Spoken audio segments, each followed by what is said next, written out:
दिनेश जी, इस वक्त अगर आप देखें कच्चे तेल की चाल, हमने देखा लगातार 2 हफ्तों की तेज रैली के बाद कच्चे तेल में हम देख रहे हैं एक मुनाफा वसूली।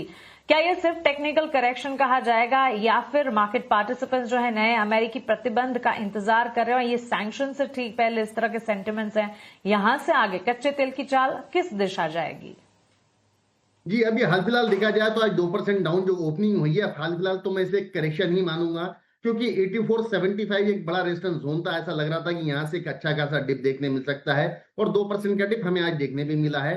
लेकिन पहले जैसे जो 4% और 5% गैप अप और गैप डाउन होती थी, वह थोड़ी सी थम गई है। इसका जो एक वोलेटिलिटी का जो दौर था, ये धीरे धीरे सीमित होता हुआ नजर आ रहा है और अब ये जियोपॉलिटिकल टेंशंस को फैक्टर्ड इन करता हुआ नजर आता है। तो मुझे लगता है कि प्रोबेबली यहां से भी दोबारा एक बार 8040 के लेवल्स क्रूड दिखा सकता है और वहां से थोड़ी बहुत बाइंग निकल कर आ सकती है। वोलेटिलिटी श्रिंक होते नजर आ रही है और जियोपॉलिटिकल टेंशंस को ये डिस्काउंट करता हुआ दिखता है मुझे। ठीक है, तो चलिए, डिस्काउंट कर रहा है जियोपॉलिटिकल रिस्क को। इवन अगर आप देखें ओवरऑल कमोडिटी मार्केट अब जियोपॉलिटिकल कंसर्न्स को डिस्काउंट धीरे धीरे कर रहे हैं, क्योंकि अगर आप देखें यूएस ईरान के बीच टेंशंस और वॉर सिचुएशन लगातार डेवलपमेंट्स आ रहे हैं, लेकिन रिलीफ को लेकर एब्सोल्यूट क्लैरिटी का इंतजार ही करते रह रहे हैं across the globe markets.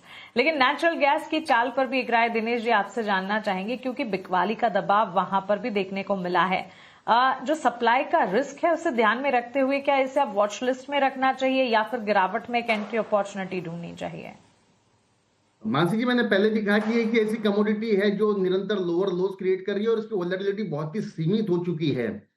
Trade जो भी बनता है इंट्राडे में बनता है और वहां पर भी एंट्री एग्जिट में मतलब बहुत ज्यादा मुनाफा या बहुत ज्यादा लॉस भी नहीं होता है। तो मुझे लगता है कि ट्रेडिंग के लिहाज से तो ये कमोडिटी अवॉइड की जा सकती है, लेकिन अगर कोई लंबे समय के लिए व्यापार करना चाहता है तो आई थिंक 258 259 ये जो दायरा है, यहाँ से ये हमेशा ही बाउंस करता है। इन लेवल के आसपास अगर आता है तो वहां एक बार बाइंग का रुख दोबारा देखा जा सकता है। 275 अपसाइड आपको देखने मिल सकता है और 248 की स्टॉप लॉस मेंटेन करे। 280 के ऊपर जब ये क्लोजिंग आएगा तो इसका नया रैली फिर उसके बाद शुरू हो सकता है।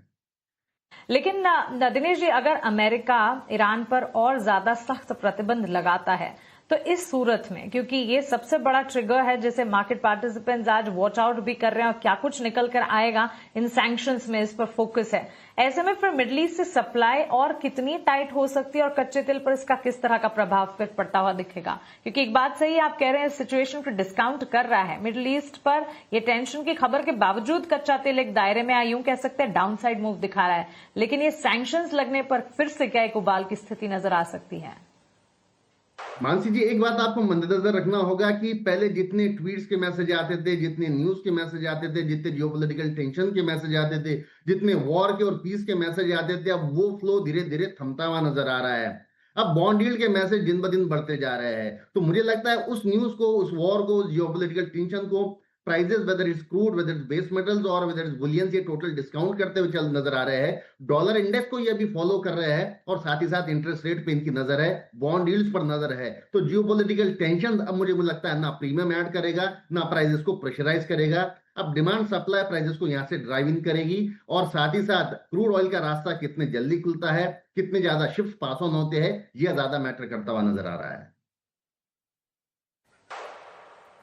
बिल्कुल दिनेश जी, बहुत शुक्रिया आपका हमारे साथ जुड़ने के लिए, कमोडिटी बाजार पर विस्तार से अपनी राय हमारे बीच रखने के लिए। Thank you so much. Share बाजार में निवेश बाजार जोखिमों के अधीन है। निवेश करने से पहले सभी संबंधित दस्तावेजों को ध्यानपूर्वक पढ़ें।